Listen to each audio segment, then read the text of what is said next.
안녕하세요. 저는 한림의대 가정학과 교수 그리고 대한금연학 회장을 맡고 있는 백유진입니다. 장병 여러분과 함께 스트레스 그리고 흡연, 금연에 대해서 서로 말씀을 나누게 되어서 기쁘게 생각을 합니다.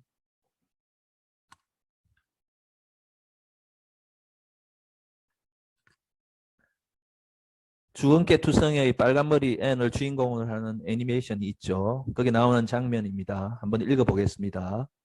엘리자가 말했어요. 세상은 생각대로 되지 않는다고. 하지만 생각대로 되지 않는다는 것은 정말 멋진 것 같아요. 생각지도 못했던 일이 일어난다는 거니까요. 한번 음미해 보시고요.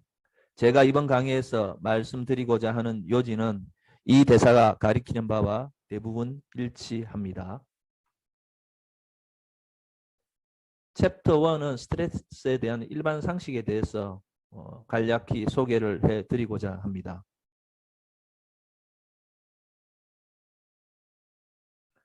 자, 증가하는 스트레스, 우리의 삶이지요. 우리 사회는 스트레스 압박을 크게 받는 사회입니다. 그 이유 중 하나는 세계적으로 유례를 찾기 힘들 정도로 너무 급격하게 변하는 사회이기 때문이지요. 급격한 변화에 대한 생물학적, 심리학적 반응을 스트레스라고 하는데요. 그러니까 스트레스 지수가 높은 사회가 바로 한국 사회다. 이렇게 말씀드릴 수 있습니다. 장병 여러분에게 군입대는 아마도 중대한 스트레스였을 것입니다. 군입대는 개인이 통제할 수 없는 상황이지요.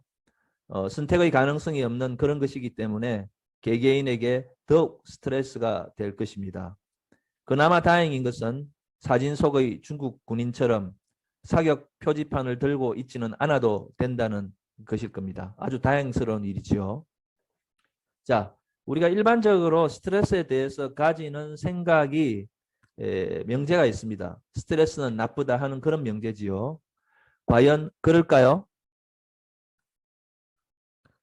최근에 베스트셀러가 된 책의 제목입니다. 스트레스의 힘이라는 제목으로 유명한 책입니다. 스트레스 사건을 이롭게 여기는 경우에 생리적인 지표와 건강 지표가 좋아지는 경우도 있다는 것입니다.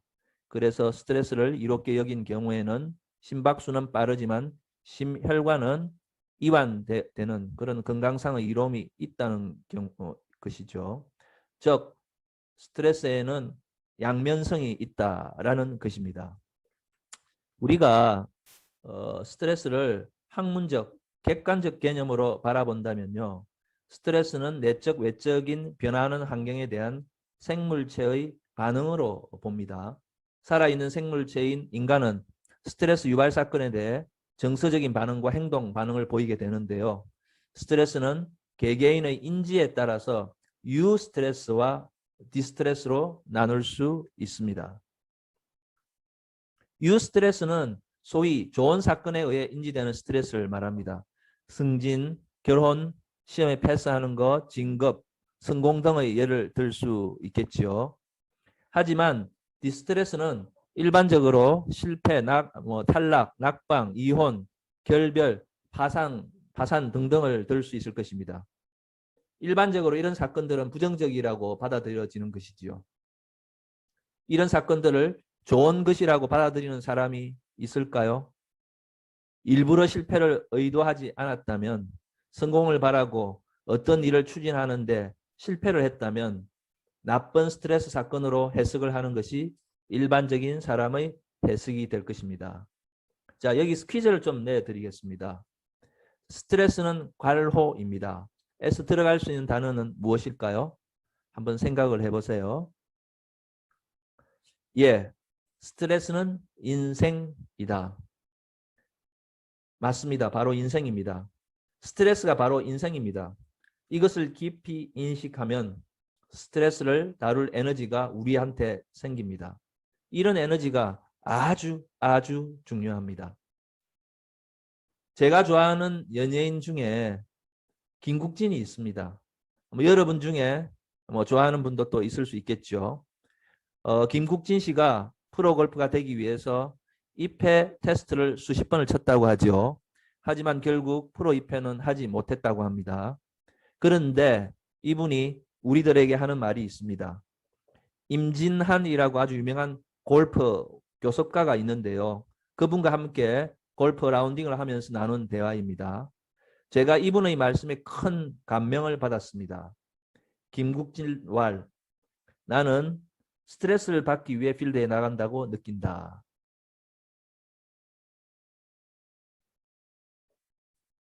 일반인은 스트레스를 받기는 매우 싫어하고 꺼려 합니다만 이분의 사고방식은 완전히 거꾸로이지요. 그런데 이런 사고방식이 바로 스트레스 매니지먼트, 스트레스 관리에서 가장 강력한 치유력을 가지는 방법입니다.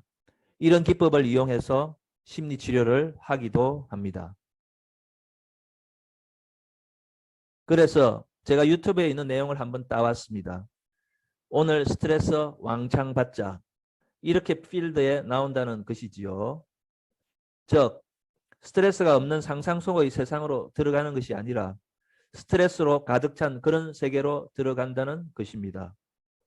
그런 세계로 들어갔으므로 스트레스가 오히려 당연시 된다는 것입니다.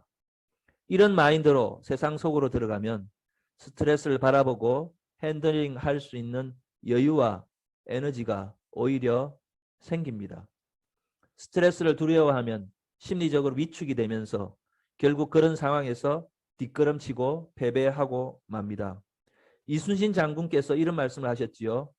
신에게는 아직도 12척이나 남아 있습니다. 그때의 그 기계를 장병 여러분 한번 상상해 보십시오. 자, 스트레스를 알면 인생을 안다고 말할 수 있습니다. 반대로 스트레스를 모르면 인생을 모른다는 것이지요.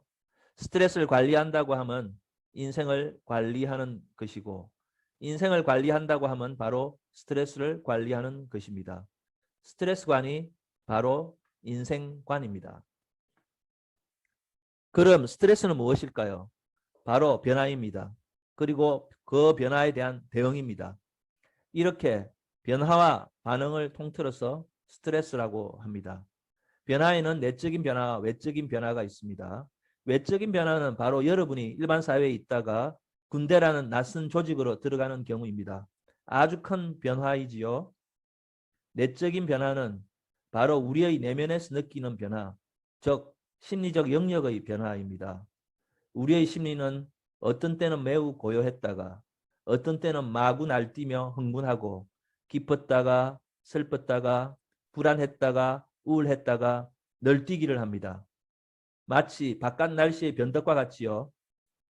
날씨를 우리가 통제할 수는 없습니다.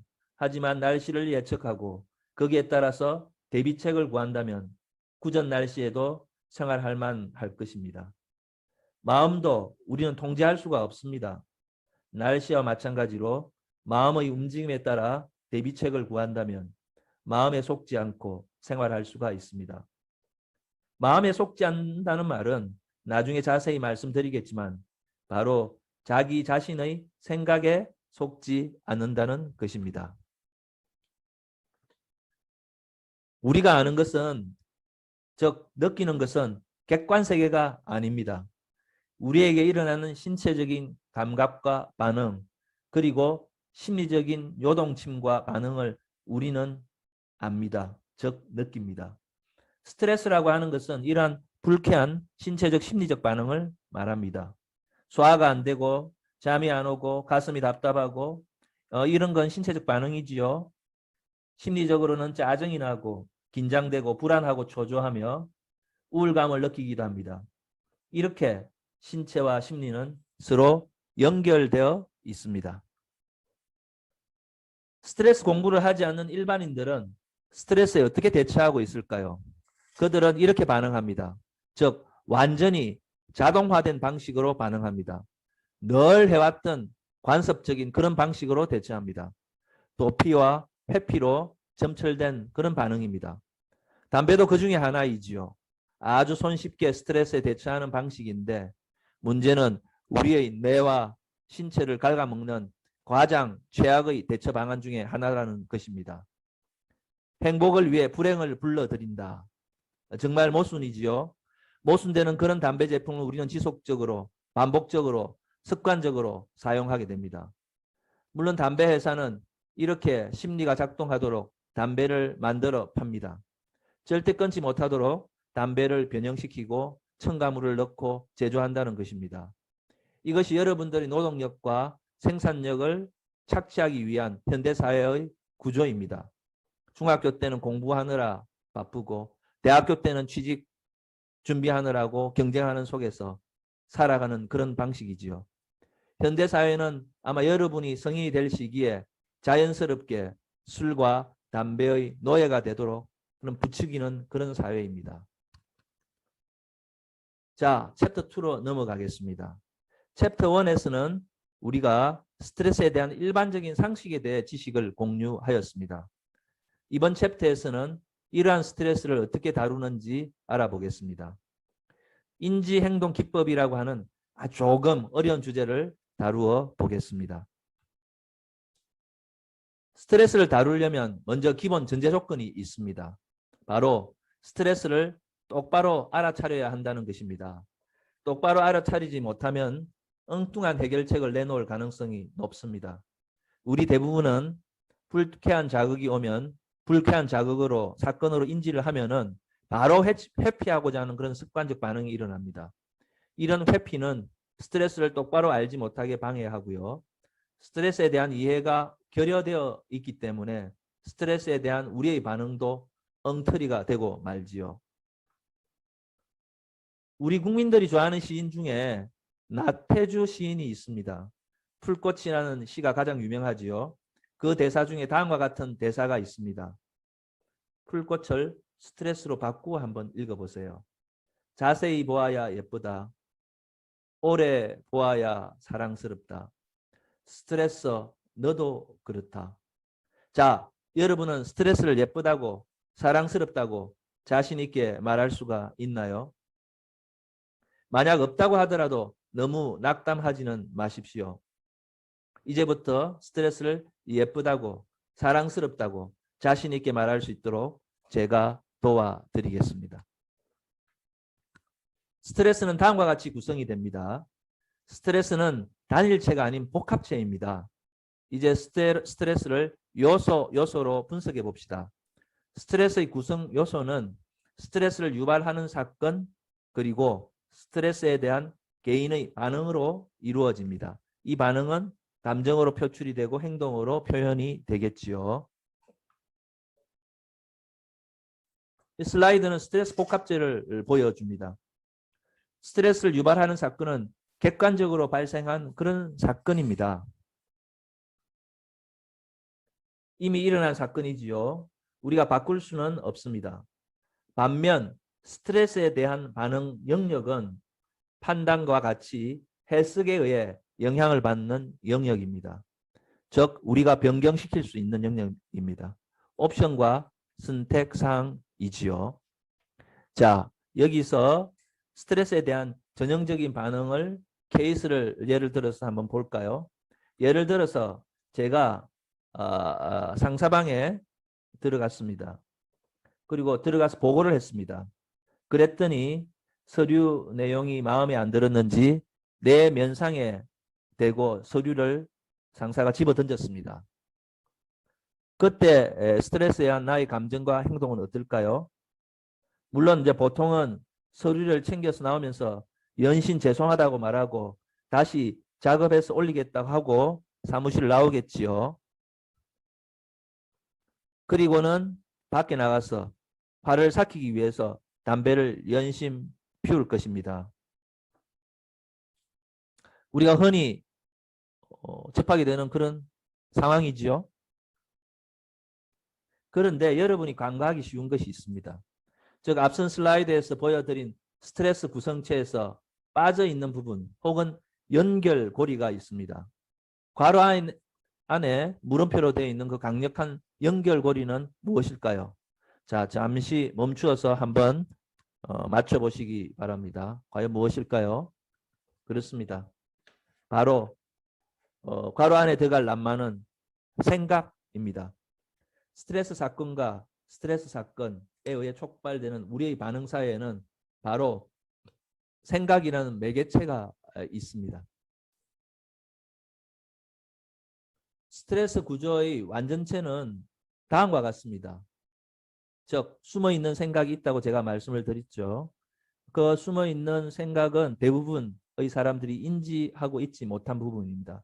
너무나 당연하고 일상적이므로 고려할 필요가 없었던 것이지요.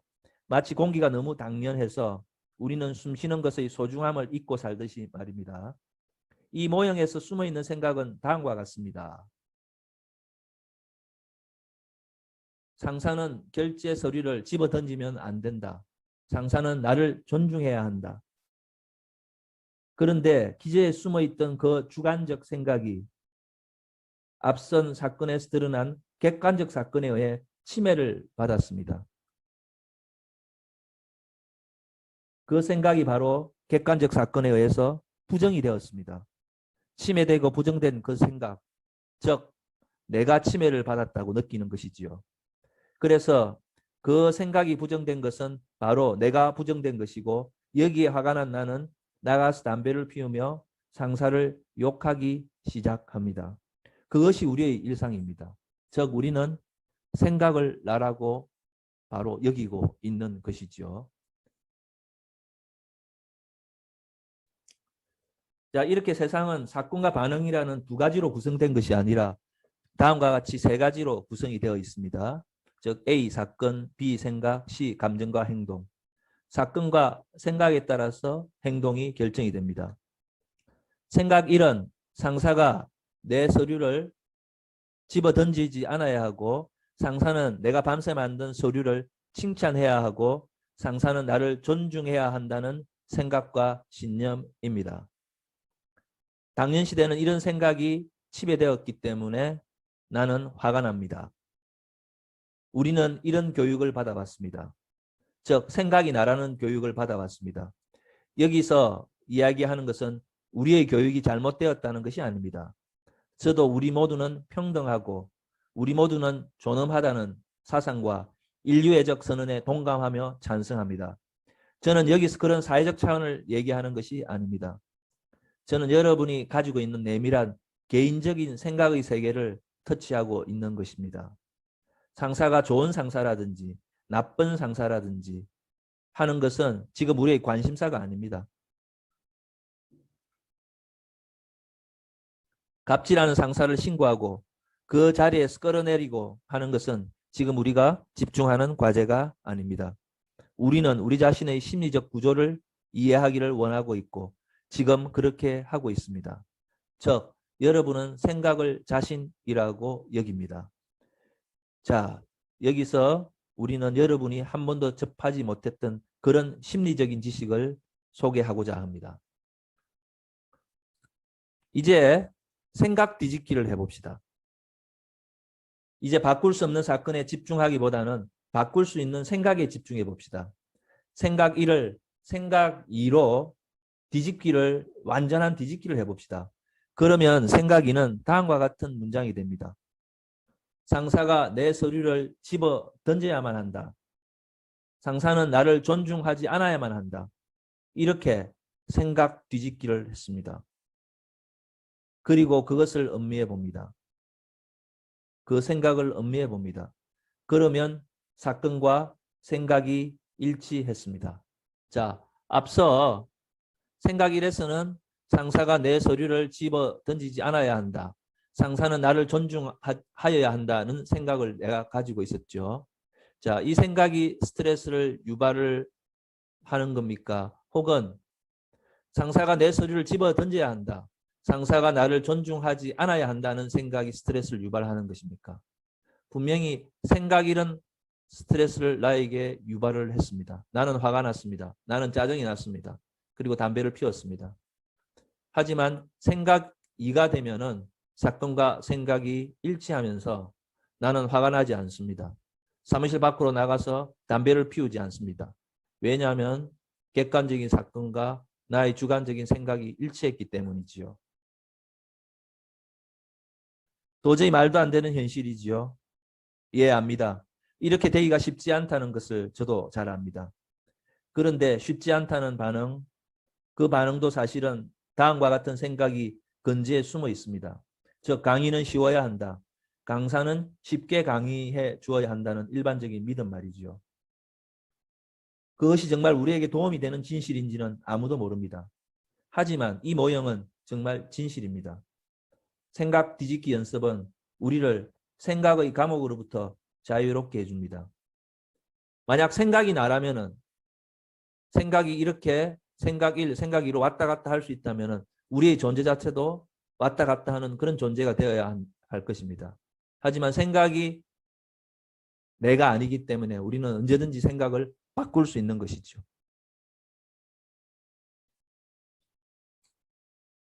자, 이렇게 연습을 많이 하면은 어쩌면 먼 미래에 우리는 이 상사를 사랑하게 될지도 모릅니다. 나태주 시인의 말처럼 오래 바라보았고 오래 느껴보았고 철저히 분석해 보았고 마침내 저는 진실을 알게 되었습니다. 생각 뒤집기는 나에게 큰 안온함 그리고 큰 평화를 가져다 주었습니다. 스트레스가 사랑스러운 친구가 될 수 있음을 그 가능성을 보여주었습니다. 또 다른 예를 하나 들어볼까요? 자, 스트레스 유발 사건으로 이런 경우를 우리가 흔히 접하게 될 것입니다. 과속 차량이 내 앞으로 끼어들었다. 흔히 보는 것이죠. 갑자기 과속 차량이 앞으로 끼어들고 깜빡이도 안 켜고요. 그러면은 내가 일반적으로 반응하는 감정과 행동은 어떤 것일까요? 예, 화가 나서 깜짝 놀라서 크락션을 울리지요. 그리고 분노 조절 상태가 되어서 보복 운전을 하기 시작을 합니다. 우리가 아주 접하게 쉽게 접하는 그런 상황이 될 것입니다. 자, 두 번째 케이스 중에서 스트레스 구조의 완전체는 그럼 무엇일까요? 과속 차량에 나는 화가 났습니다. 그런데 과속 차량에 내가 화가 났다는 말을 분석해 보면 숨어 있는 생각은 다음과 같습니다. 즉, 저 차량은 내 앞으로 끼어들면 안 된다. 혹시 만약 끼어들었더라도 비상 깜빡이를 켜면서 양해를 구해야 한다. 이런 생각이 있는 것이지요. 이런 생각이 있기 때문에 이 생각이 사건과 일치하지 않았을 때 나는 화가 납니다. 내 생각이 침해를 당했기 때문입니다. 보다 정확하게 설명하자면 과속 차량에 의해 내가 화가 났다는 것은 절반의 진실만을 얘기해 줍니다. 나머지 절반, 즉 숨어 있는 생각이 있기 때문에 다음 과정인 감정과 행동으로 진행한다는 것입니다.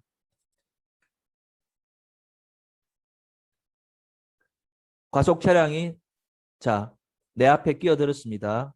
여러분 상상을 한번 해보세요. 다음으로 어떤 생각이 있었습니다. 어떤 생각인가요? 저 차는 내 앞에 끼어들면 안 된다.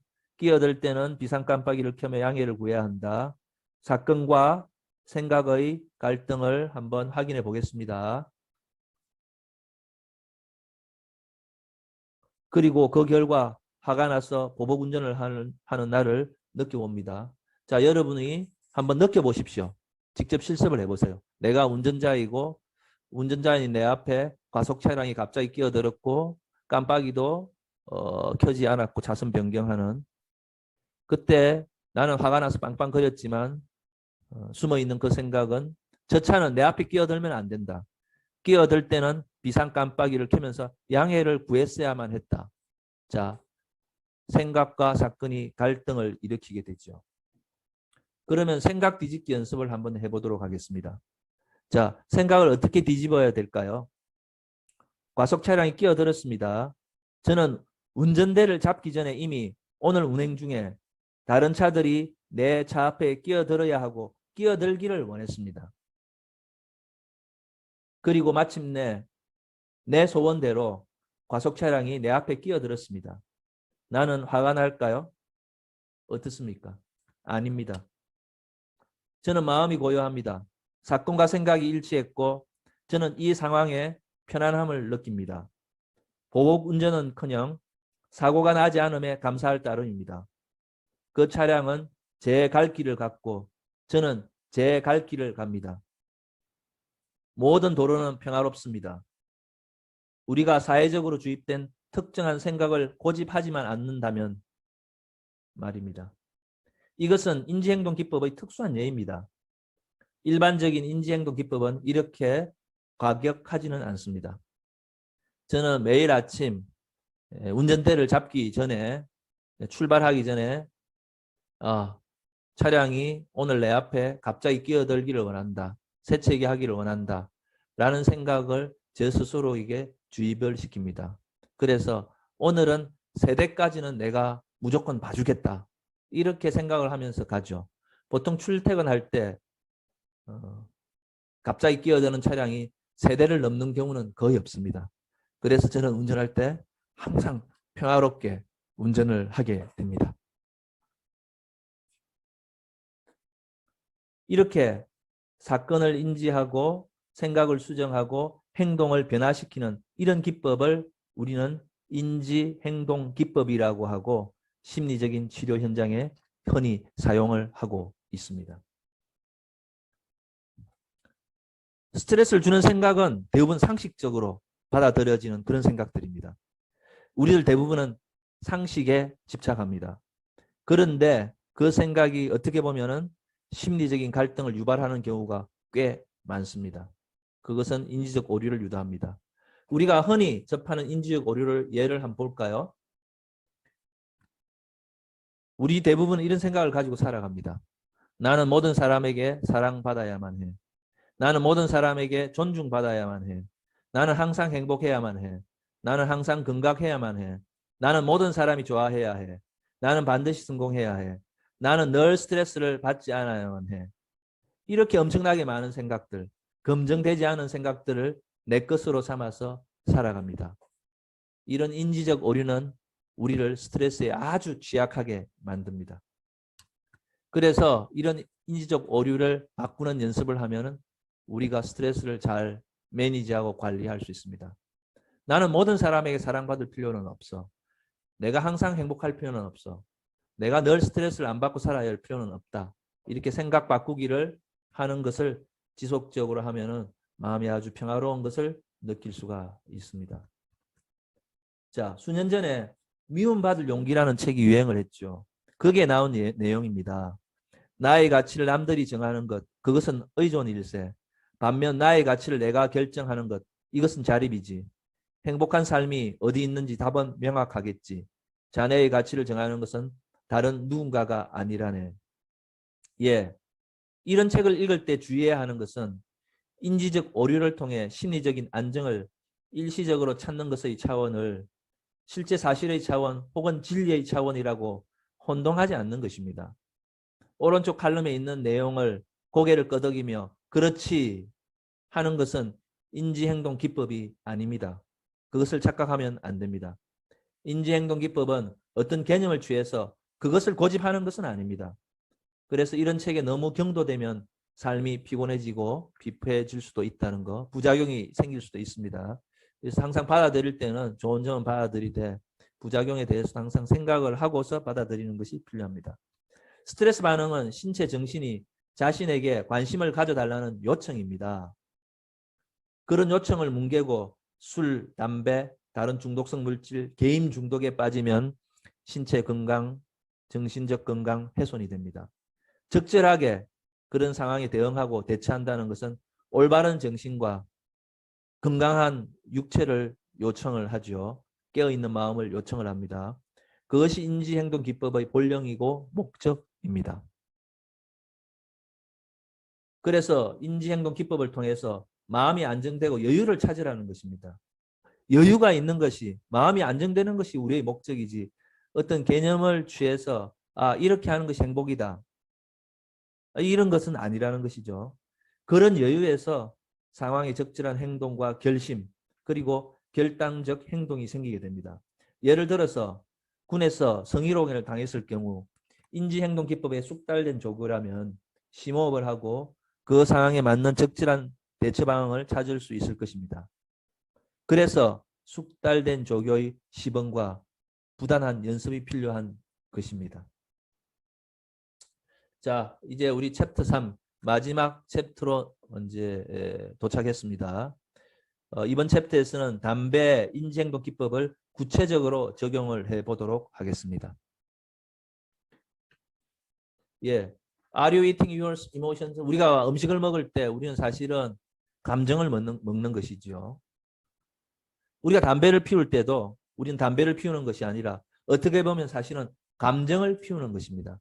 우리가 담배를 피워서 담배 연기를 마심으로 인해서 마음이 흡족해지고 편안해졌다. 스트레스가 풀린다. 그 말은 사실은 우리가 감정을 피운 것이지요. 그렇지 않나요? 우리가 행복, 외로움, 따분함, 불안 등으로 상징되는 감정을 담배 연기를 통해서 표출을 하고 있는 것이죠. 즉 우리는 따분하다, 외롭다, 불안하다, 우울하다라는 것을 담배 피우는 행동으로 보여주고 있습니다. 그것을 우리는 스트레스라고 합니다. 담배 관련 인지 모형은 슬라이드에서 보여주는 것입니다. 스트레스 유발 사건이 발생하면 어떻게 되죠? 얼른 우리는 지갑을 들고 슈퍼로 향합니다. 편의점으로 향합니다. 그 행동의 이면에는 담배를 피우면 스트레스가 사라질 것야 라는 생각이 있는 거죠. 하지만 이것은 검증되지 않은 믿음입니다. 자동화된 학습이 되어서 이걸 우리가 소위 중독이라고 하는데요. 저절로 자기도 모르는 새 슈퍼로 향하고 있는 나를 발견하게 됩니다. 검증되지 않은 믿음을 계속 영속시키는 것이 바로 사회적 압력이죠. 친구들이 모두 담배를 피우면 나도 담배를 피우지 않으면 마치 그 그룹에 받아들여지지 않을지 모른다는 막연한 불안감이 생깁니다. 담배를 피운다는 그 소속감에 스트레스가 마치 사라지는 것 같게 느껴지기도 하죠. 여기 검증되지 않은 그러한 믿음에 도전하는 증거들이 넘칩니다. 모든 연구들은 흡연자가 스트레스에 만성적으로 노출되어 있고 스트레스에 훨씬 취약하다고 말하고 있습니다. 인지행동 모델에서 지적을 했듯이 검증되지 않은 믿음으로 생각의 값어치를 잊고 있기 때문에 이런 믿음은 바꾸기가 매우 어렵습니다. 하지만 진실은 다음과 같습니다. 흡연자는 스트레스에 매우 취약합니다. 이렇게 담배 관련 인지적 오류는 스트레스에 취약하게 만듭니다. 자, 같이 한번 읽어볼까요? 담배는 늘 나를 행복하게 해줘. 담배는 나를 스트레스로부터 보호해줘. 담배는 나를 스트레스에서 해방시켜줘. 담배는 백해무익하다고 하지만 나는 스트레스 좋다고 느껴. 정신이 혼란할 때 담배를 피우면 정신이 안정되고 집중력이 높아져. 담배? 그거 나중에 끊으면 돼. 담배 연기 깊이 들이마시지 않으면 건강에 괜찮아. 나는 의지력이 약해서 담배 끊기가 불가능해. 그리고 젊은 사람들은 담배를 피워야 멋있지. 이런 것들이 흔한 인지적 오류입니다. 자, 그럼 이런 인지적 오류를 이런 생각을 바꾸는 연습을 한번 해볼까요? 담배는 나를 스트레스에 점점 더 빠지게 해. 담배는 나를 점점 더 스트레스에 취약하게 만들어.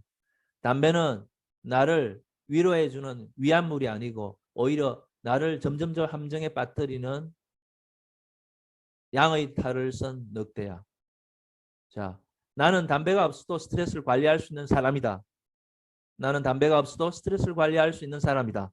나는 담배가 없어도 스트레스를 관리할 수 있는 사람이다. 이렇게 3번 크게 외쳐봅시다. 여러분, 거북이가 토끼를 아실 겁니다. 예, 꾸준함과 지속성이 인생 성공의 비결임을 나이가 든 지금 느끼게 됩니다. 장변 여러분이 이 지혜를 거울 삼아서 모두 건강하고 행복한 삶을 가꾸어 가시기를 진정으로 바랍니다. 인생은 거북이처럼. 자, 마지막으로 에피소드 1을 한번 말씀을 드릴까요? 친구에게 돈을 빌려간 이야기입니다. 내 친구는 나에게 돈을 빌려주어야만 한다. 왜냐하면 나는 그가 어려울 때 돈을 빌려주었기 때문입니다. 그리고 진정한 친구라면 친구가 어려울 때 돈을 기꺼이 빌려주어야 하기 때문이라는 믿음이 있습니다. 그래서 돈을 빌리러 갑니다. 그런데 그 친구는 돈을 빌려주지 않습니다. 나는 그 친구에게 화를 내고 대판 싸우고 돌아옵니다. 돈도 빌리지 못하고 말입니다. 그런데 나는 그 친구에게 돈을 빌리러 가기 전에 이렇게 생각 뒤집기를 행하였습니다. 내 친구가 나에게 돈을 빌려주지 않아야 한다. 내 친구가 나에게 돈을 빌려주지 않아야 한다. 내 친구가 나에게 돈을 빌려주지 않아야 한다. 내 친구가 나에게 돈을 빌려주지 않기를 원한다. 이렇게 3번을 나 자신에게 고요히 읊어주었습니다. 그리고 그 친구에게 가서 돈을 빌려달라고 했습니다. 그 친구는 돈을 빌려주지 않았습니다. 저는 감사하다고 하고 돌아 나왔습니다. 사실로서의 진실과 내 생각이 일치해서 기쁩니다. 내 마음은 평화롭고 명료합니다. 그리고 돈을 빌리는 것보다는 내가 좀 더 열심히 알바라도 해서 살자고 결심합니다. 그런 결심을 하고 돌아가는데 허겁지겁 달려온 친구가 나를 불러 세웁니다. 그리고 급하게 돈을 구했다며 내 손에 500만 원을 쥐어주면서 사정이 좋아지면 갚고 그렇지 않으면 갚지 않아도 된다고 말합니다. 저는 행복합니다. 돈을 빌려주지 않아도 그는 내 친구이고 돈을 빌려주어도 그는 내 친구입니다. 저는 친구도 잃지 않았고 돈도 잃지 않았습니다. 자, 스트레스 관리 팁. 일반적으로 행해지는 스트레스 관리 팁을 한번 이야기해 볼까요? 통제할 수 없는 일들은 걱정하지 마라.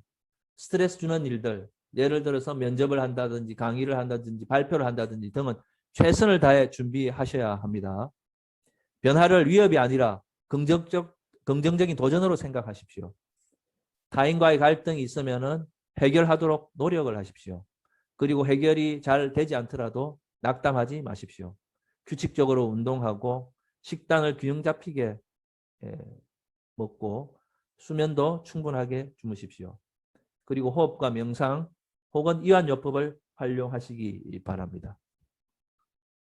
스트레스가 당신을 경영하기 전에 여러분이 스트레스를 경영하는 것을 배우는 것이 중요합니다. 담배가 여러분을 경영하기 전에 여러분이 담배를 관리하는 것을 배우는 것이 정말 중요합니다. 담배는 그냥 끊기가 어렵습니다. 취미는 자연과 문화생활을 즐기는 능력을 말합니다. 취미가 강할수록 담배와 이별하기가 굉장히 쉽습니다. 하지만 담배와 결합한 취미생활은 피해야 합니다.